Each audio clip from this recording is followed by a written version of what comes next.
Welcome to my workspace. This setup is designed with one goal in mind: balance. A balance between ergonomics, minimalism, and aesthetics, where every piece has its place and purpose. At the heart of the desk is my Wacom Cintiq 27 QHD, the same pen display that I reviewed over 10 years ago. For me, it's more than just a tool. It's the canvas where I spend most of my creative hours. But ergonomics are important when working long hours. With the addition of a sliding keyboard drawer, I can position the bottom edge of the Cintiq off the edge of the table, leaving enough space to comfortably reach my keyboard underneath it. This allows the Cintiq to be positioned at a perfect viewing angle while encouraging me to keep my cervical spine extended, my wrists perfectly straight and aligned with the pen display, and my elbows and shoulders at a perfect 90-degree angle while drawing. Lastly, if you take a little peek behind the Cintiq, you'll notice that this is where my cat Gimli likes to have his daily naps while I teach my classes. Since I prefer to have my Cintiq positioned at one far end of the desk, it allows a more comfortable position for my second monitor and camera/teleprompter. For this reason, I actually prefer the medium length below the monitor stand, freeing up space for cables and such behind my Cintiq. To match the dark and warm aesthetic, I opted for the oak wood and black metal finish.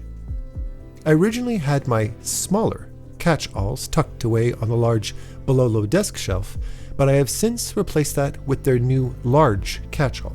I now prefer to use the smaller ones around my studio whenever I need a tray to hold smaller items like screws and other things I'm afraid will get lost if left lying around. I've also incorporated a MagSafe iPhone charging add-on into the cockpit setup. It's a small but meaningful addition. No unnecessary wires or distractions, just the essentials, exactly where they need to be. This is actually the newly updated version, which is slightly more minimalistic in design and has a very appreciated tweak to its design: a slightly longer metal bracket that allows it to be fastened to one of the screws at the very end of the cockpit, if you prefer.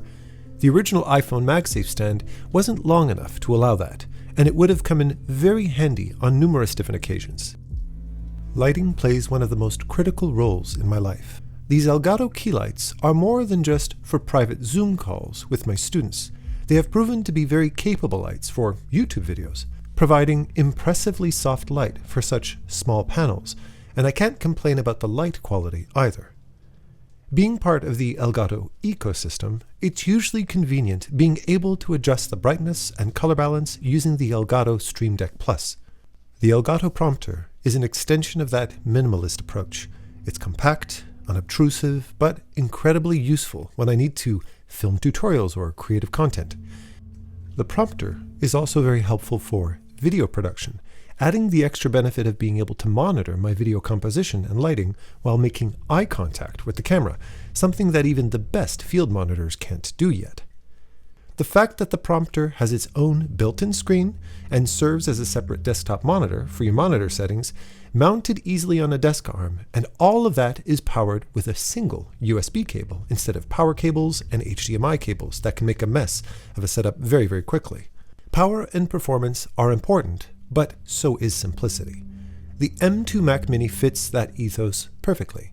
The only true difference, in my opinion, are the missing USB-C ports and SD card reader in the front, a minor inconvenience that can be easily and cheaply remedied. For audio, the Universal Audio Apollo Solo and KRK Rokit 8 speakers do the job beautifully. But they're not here just for their function. They're designed to blend into the workspace, both visually and sonically. I love the Apollo Solo for its small footprint and its minimal design. I'm particularly fond that it gets all its power and connectivity through a single Thunderbolt cable.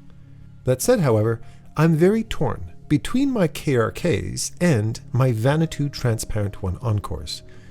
For a smaller studio space like mine, the sound quality between the Vanatoos and KRKs is honestly negligible, and the Vanatoos on top of their amazing sound also look amazing and have a smaller footprint.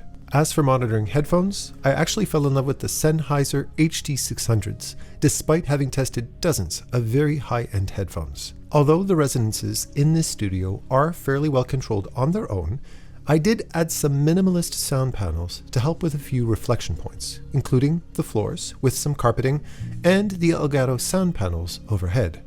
Note that getting them mounted on the ceiling was a huge ordeal, and I don't recommend it. Every piece in this setup has been chosen for its balance between form and function. The clean lines, the neutral tones, the natural materials, they all work together to create a space where I can focus, create, and feel at ease. It's about removing distractions and letting the work take center stage. At the end of the day, your workspace should reflect your mindset. For me, it's a place where minimalism meets creativity, where everything has a place and that place makes sense. This version focuses on the harmony between ergonomics, minimalism, and aesthetics, presenting the workspace as a carefully curated environment where function serves design, and everything is intentional. The tone is more reflective and calm, inviting viewers into a personal, mindful approach to workspace design. I hope you enjoyed this little artist setup tour.